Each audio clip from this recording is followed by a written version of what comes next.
Hola, tengan todos muy buena noche en este viernes 22 de mayo, acá en plataforma, como todas las noches a las 7 de la noche. Estamos acá para emitir nuestra opinión personal sobre los hechos de coyuntura nacional que consideramos más relevantes desde nuestro punto de vista. Ustedes ya lo saben, muchísimas gracias, de verdad, se los agradecemos muchísimo, todo el equipo de TVX de plataforma. Kevin, Xiomara, todos los que participamos de lunes a viernes a las 7 de la noche, ya ustedes nos conocen, ya ustedes pueden seleccionar a quienes, yo les sugiero que nos escuchen a todos, es muy bueno escuchar diferentes voces, no solamente la que nos agrada, sino que principalmente también la que pensamos y piensan distinto de nosotros, porque en la diferencia de pensamiento se encuentra el crecimiento personal y podemos tener también mejor base para emitir nuestras opiniones. Yo quiero enviarles un saludo bastante caluroso a todas las personas que nos sintonizan. Yo sé que están siempre pendientes. Hemos revisado nuestras páginas y todos los sitios donde se comunican con nosotros en plataforma de TVX y esta noche yo les quiero enviar un saludo a Miriam Vidal, a Judith Martínez, a Leti Ortiz. También en otra de las páginas, sitios, fuimos a ver a Facebook y en YouTube, en Twitter, Oscar Paises, José Tony Márquez, Ana Miriam Machón, Victoria Ayala, Mirna Salazar, Francisco Milán, y los mensajes vienen desde Indiana, desde Los Ángeles, distintos lugares en Estados Unidos, Santa Clarita, California, Houston, Texas, Maryland, también venían desde Australia y hay otro sitio que no recuerdo ahora mismo, pero que les agradezco de verdad de todo corazón que estén pendientes de nuestras opiniones, en especial los días viernes a las 7 de la noche, que estoy yo, y vamos a conversar un poquito porque he recibido muchísimos mensajes en mis distintas redes sociales. Ya saben que me encuentran como Tania PS en Twitter, THNYA, y como Tania Pastor en Facebook. Me envían bastantes mensajes, tienen muchas dudas. Yo he expresado muchas opiniones a lo largo de entrevistas de esta plataforma TV que tenemos nosotros todos los viernes. Y hay muchas preguntas que ya han sido respondidas en posturas que he sentado anteriormente. Por ejemplo, el artículo 87, que me han escrito bastante, que hable de eso. Ya grabamos una plataforma, fue de las primeras plataformas que grabamos, de hecho, y yo siempre he sostenido que no soy partidaria de fomentar o de alentar a la población a un movimiento de esa naturaleza, salvo que llegue a ser cierto que el próximo año quieran prorrogarse en las funciones los actuales diputados cuando la Constitución establece elecciones para elegir popularmente a este órgano de gobierno y no establece un mecanismo de prórroga en el cargo. De hecho, para lo del fuero constitucional hablamos en ocasión anterior que hay un delito para aquel funcionario público que es desaforado y que permanece en el cargo. Esa permanencia en el cargo, dice la Constitución, que es un delito, pero es un delito que en el Código Penal no tenemos.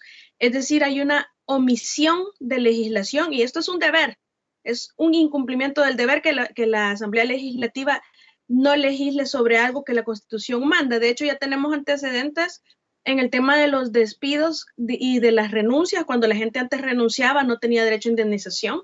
Había una disposición constitucional, hay una, que le ordenaba precisamente a la Asamblea a legislar sobre ese tema y la Corte Suprema de Justicia le ordenó hacerlo, le dio un plazo, lógicamente no lo cumplió a la primera, pero bueno, se dio la legislación porque la Constitución mandaba legislar sobre ese tema.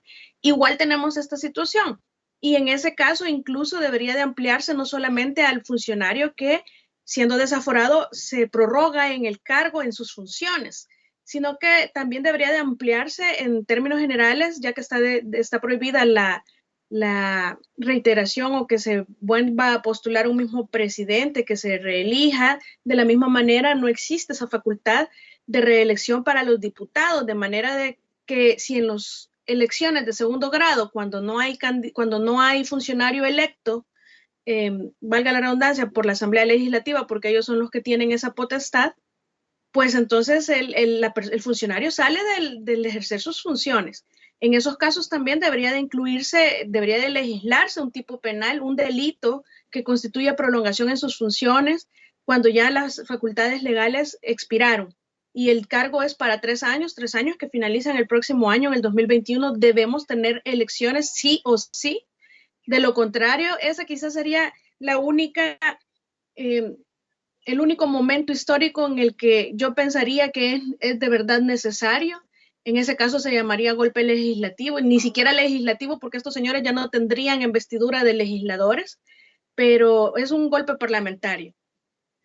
En esencia, yo no soy de la opinión que se tiene que hacer en este momento ante la coyuntura actual. Ya esperaron 30 años, les recuerdo, como lo dijimos en plataforma, esa vez que hablamos sobre este tema.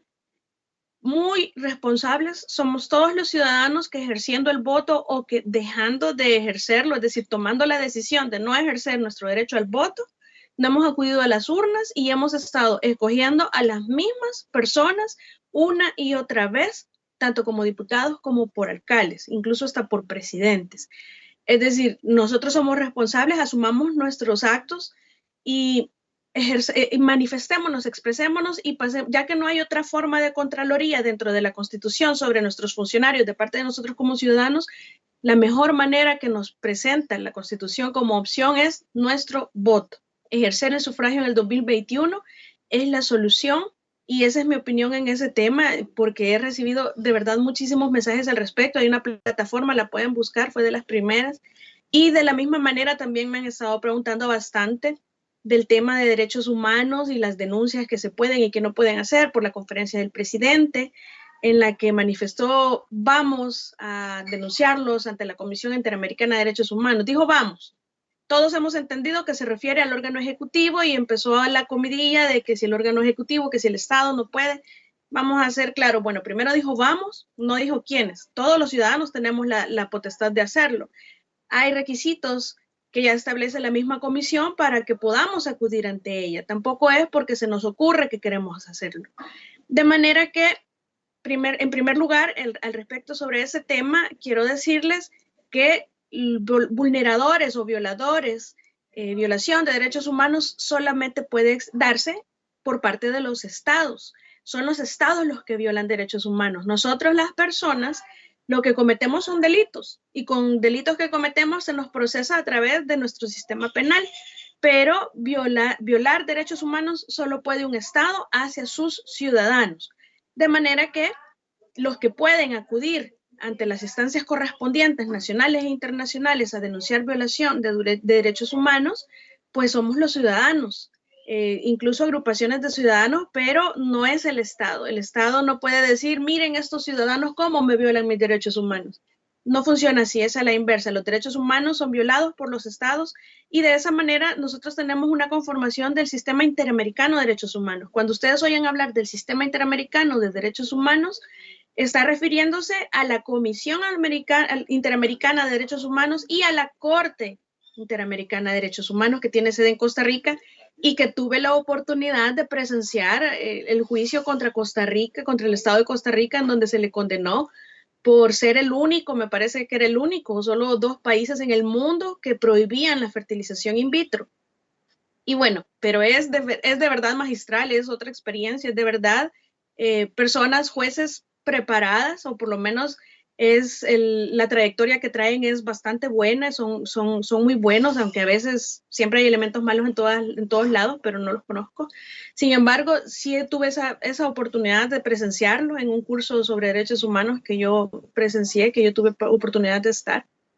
Y de esa forma, entonces la Corte llega a resoluciones porque ellos administran de una forma u otra. Cuando la justicia, cuando los estados son violadores de derechos humanos, entonces se les condena. La Comisión Interamericana de Derechos Humanos es donde se acude a interponer las denuncias, pero para interponer esas denuncias, claro que puede hacerlo cualquiera, pero es mejor informarse para no hacer perder el tiempo ni de la comisión ni el suyo, porque hay prerequisitos. Primero, el principal, yo recuerdo que hay que agotar el derecho interno, es decir, los recursos en materia judicial que se nos faculta como ciudadanos en el mismo país en el que residimos, donde consideramos que se nos han violado. En este caso, podríamos hablar de la protección al derecho de la salud, de la protección a la salud y del derecho a la vida. Y en ese sentido, si nosotros ya agotamos nuestro derecho interno en materia de recursos judiciales, es decir, bueno, hasta el habeas corpus es un recurso que se tiene que agotar, por ejemplo, el amparo. tenemos que agotar nuestros recursos internos para poder llegar ante la Comisión Interamericana. Sin embargo, como toda regla general, hay una excepción. Para el caso sí hay excepciones. Bueno, también hay excepciones, por ejemplo, si el Estado le bloquea a la persona la posibilidad de ejercer legalmente una acción que le va a tutelar de la violación de derechos humanos de parte del mismo Estado, esa es una excepción por las cuales la Comisión podría entrar a conocer, o que el Estado no contemple en su legislación una figura a través de la cual pueda tutelar determinado derecho humano a favor del ciudadano. En esos casos también la Corte puede, la Comisión, perdón, puede entrar a conocer.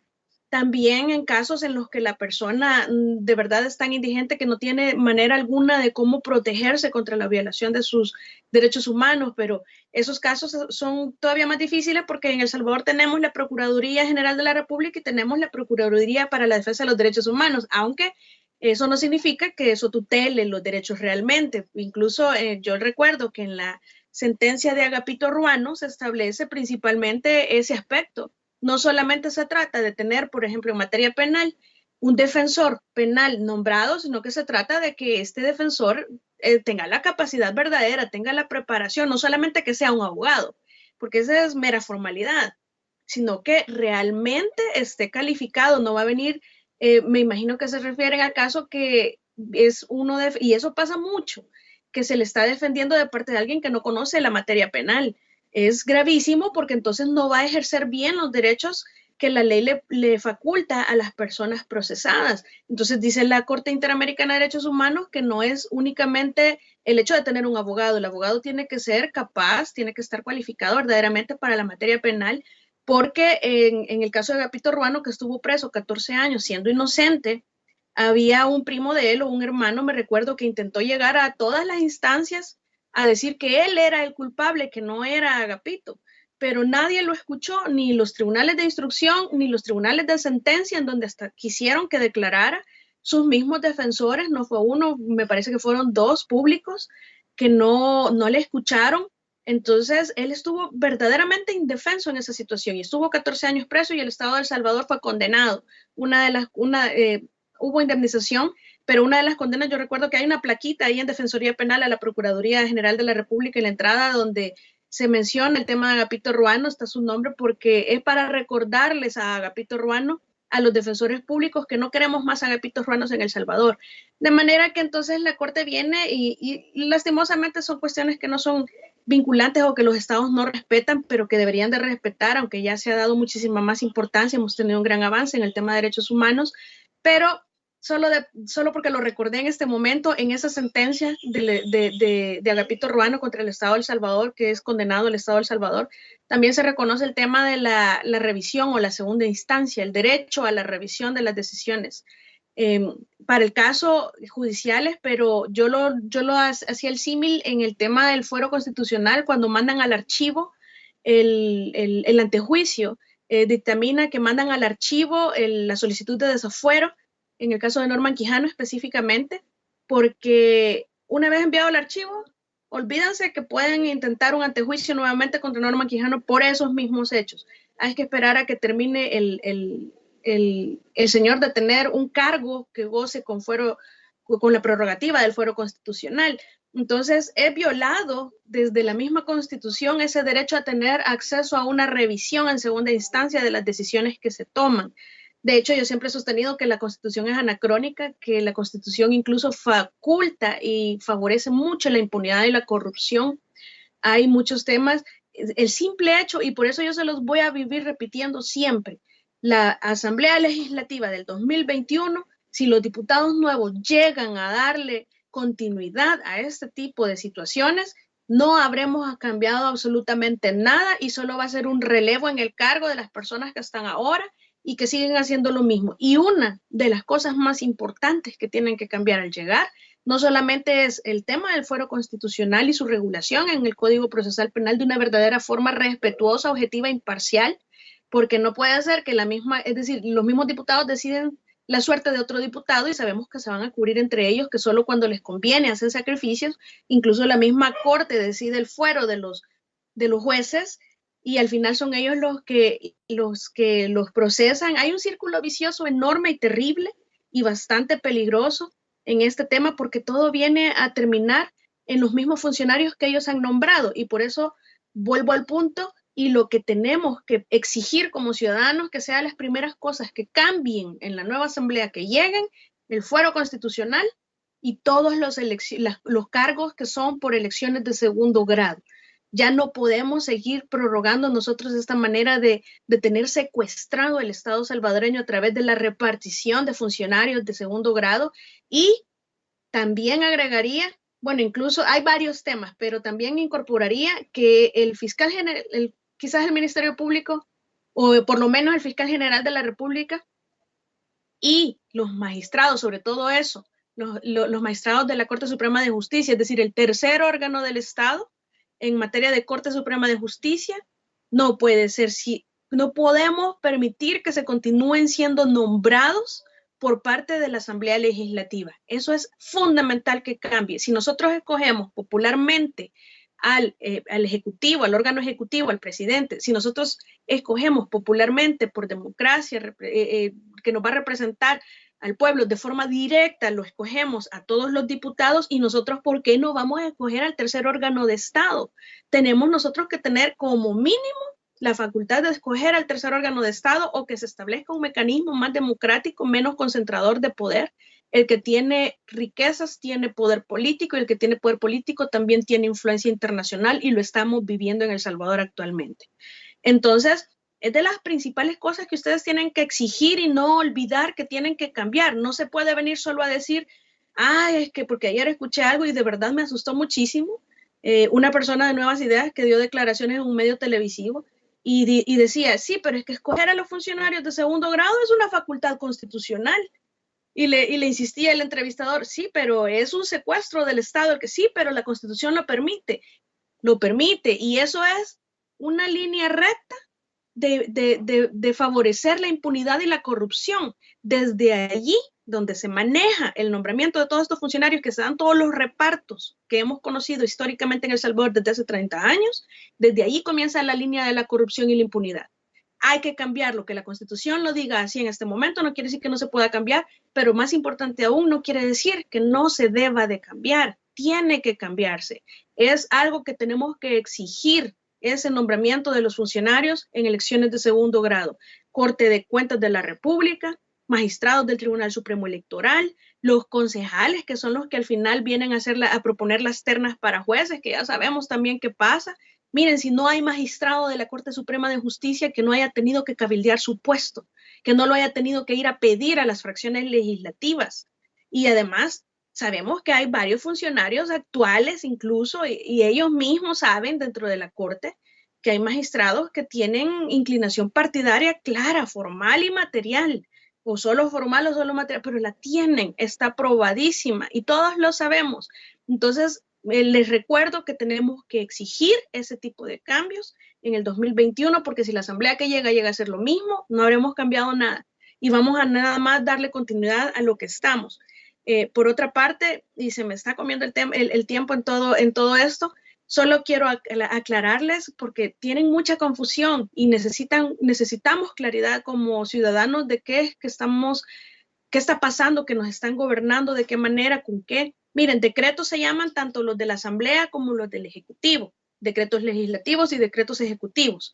Decretos legislativos son aquellas decisiones que pretenden ser ley, son potenciales de ley de parte del legislativo, que es el órgano encargado de hacer leyes, el órgano judicial de administrar la justicia y el órgano ejecutivo de manejar las finanzas del Estado y administrarlas.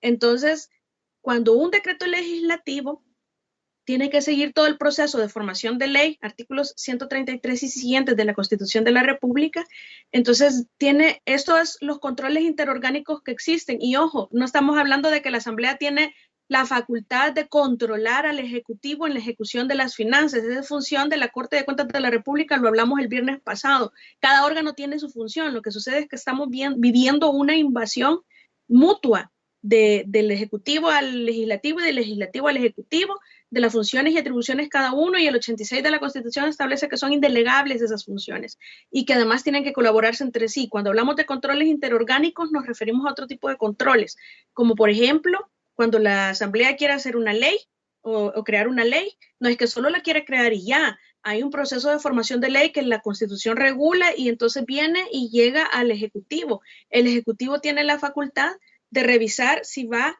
a aprobar la ley como está y a publicarla, si le va a hacer observaciones que van a tener que ser vistas por la Asamblea, pero igual con las observaciones pueden superarlo, y también puede emitir un veto.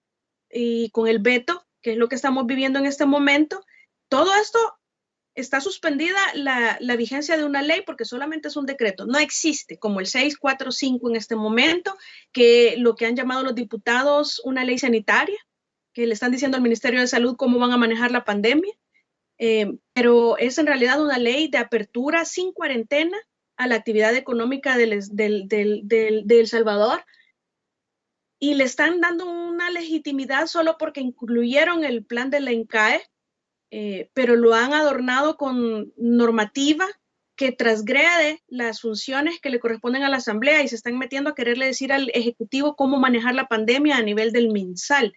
Entonces, con el veto, el presidente tiene varios días para enviarlo. Bueno, puede vetarlo por inconstitucional o puede vetarlo por inconveniente. Ya dijo el presidente que lo va a vetar por inconstitucional. En realidad invade las funciones de otro órgano. Ya hay sobrada jurisprudencia sobre el tema. Todos saben mi opinión sobre la jurisprudencia, pero bueno, ahí está.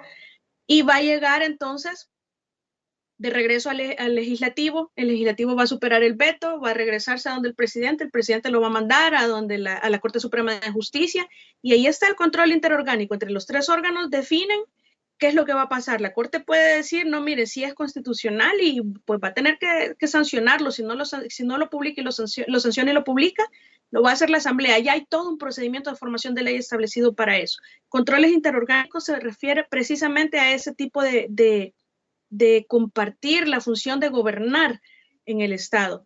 Y en ese sentido, solo quiero decirles que ese decreto todavía no es ley. Sin embargo, también está el decreto 18 del Ejecutivo, que fue suspendida su vigencia de una forma provisional porque parece que el demandante tiene la razón, dice la Corte, y que se estaban invadiendo funciones del legislativo. No le está quitando las potestades al Ejecutivo para emitir un decreto de emergencia. Eso está claro en el artículo 24, inciso segundo, que se refiere incluso a la misma Constitución cuando habla del 29 del régimen de excepción. No está contemplando una imposibilidad por falta de voluntad, sino que es una imposibilidad real. Imaginémonos, Dios no lo permita, que se enfermen todos de COVID y están muy graves, pues ahí hay una verdadera imposibilidad. Pero lo que ha expresado el legislativo es una falta de voluntad. La Corte les ordena que trabajen en conjunto y viene la Asamblea y nuevamente trabaja sola. Y no solo trabaja sola, sino que le viene dando largas a no decretar un estado de emergencia, no emitir una ley regida por lo que el Ministerio de Salud va dirigiendo, porque son los que están al frente de la pandemia, sino que lo hacen solo y lo dejan todavía para el lunes. Señores, eso es incumplimiento de deberes. La obligación de proteger la salud de los salvadoreños es de los tres órganos de Estado. Cada uno tiene que hacer lo que le corresponde dentro de sus facultades y la Asamblea no está haciendo lo suyo. De manera que es gravoso, pero ahí viene el círculo vicioso. ¿Qué puede hacer? Si alguien interpone denuncia ante el fiscal pide antejuicio ante los diputados no se van a desaforar solitos. Y ese es de los defectos graves que tenemos. El llamado es para que los tres órganos de Estado, miren, la sala tiene que entrar no solo a dar medidas cautelares, que dicho sea de paso, no están reconocidas en ninguna ley ni constitución, no existe en El Salvador, lo han creado a través de jurisprudencia. Aquí no gobiernan a través de la jurisprudencia mandando sobre la Constitución, es una de las cosas que tienen que superarse también. Pero tiene que definir ya cuál va a ser la línea a seguir. Tienen que resolver estas inconstitucionalidades, no las pueden dejar para después porque son prioridad. Tienen que ser verdaderamente el tercero mediador, tienen que ser verdaderamente el que ejerce un control interorgánico de estas situaciones y definirse. No pueden estar a base de medidas cautelares por siempre, porque entonces se queda en la incertidumbre del Ejecutivo creyendo que tiene la razón y el Legislativo creyendo que tienen la razón, cuando a mí me parece que los dos están invadiendo funciones de uno y otro. En algún momento, el 19, que solamente emite el decreto de emergencia, en mi opinión es completamente válido. Ya lo he explicado incluso en mis redes. Y el 26 regula únicamente la cuarentena, que también ya sabemos que está dentro de las potestades y facultades que hemos hablado anteriormente del Ministerio de Salud. Tenemos que suspender, pero yo sé que nos quedan muchos temas pendientes que me han hecho consultas. Sin embargo, hasta aquí lo quiero dejar ahora para que no se confundan. Los decretos presidenciales también son ejecutivos porque vienen a desarrollar lo que facultades que les regulan las leyes ya existentes, que parece que son las que no les gustan a los diputados, pero son obligatorio cumplimiento mientras la Corte no se pronuncie. Hay que hacer lo que dice allí y esperemos que la Corte se pronuncie y se pronuncie de forma definitiva en el tema. Tengan todos muy buen fin de semana, pasen buenas noches y nos escuchamos el próximo viernes a las 7 de la noche en Plataforma.